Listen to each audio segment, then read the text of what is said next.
څو خویندې یې؟ بس زما 3 خویندې دي، 2 واده دي، صرف زه کور یم او مور مې په کټ کې پرته ده. مور او لور یې؟ مور او لور. داسې څوکي مور او لور دله ساتي نو څنګه به وي؟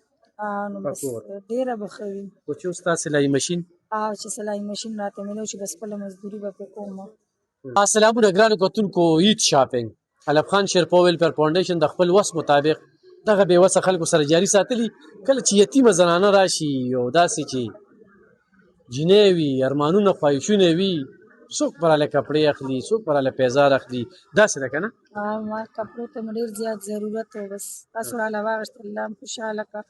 اوس مې ماشین ته ډېر زیات ضرورت دی، سلایي ماشینه. مور مې په کټ کې پرته ده، څوک پلار مې نشته.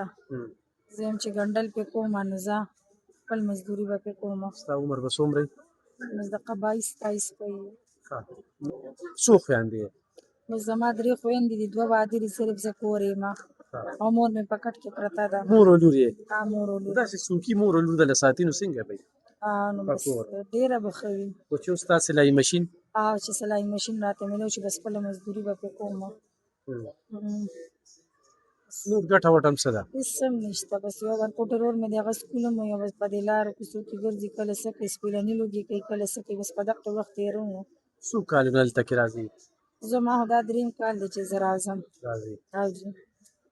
ګرانو کتونکو دې وخت کې خو دې له مونږ کپړې پیزار دی ابې له دا هم دغه ده وښایه ورته ابې. ما خو دا کېړې واغېسته. جینکو نه دي ده؟ نه بس خیر دی، نه دې پښو نورې نه وي برابر سمې.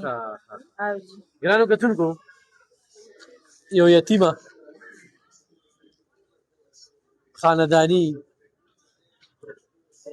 د ښایست خو غریبي بده بلا ده.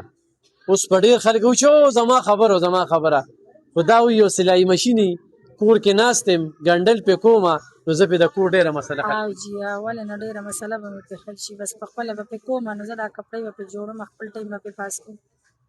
خو داسې څوکي که نه نو بالکل د دوی مونږ سره رابطه وي، موبایل نمبر یې وي نو ځای ځایګي مونږ ته معلوم وي، بالکل ورتلی شو او په دغه ویډیو باندې به ستا ماشین دی دا څنګه چې مونږ اوس ورکوو دغه شانتې یو ماشین ورکوو.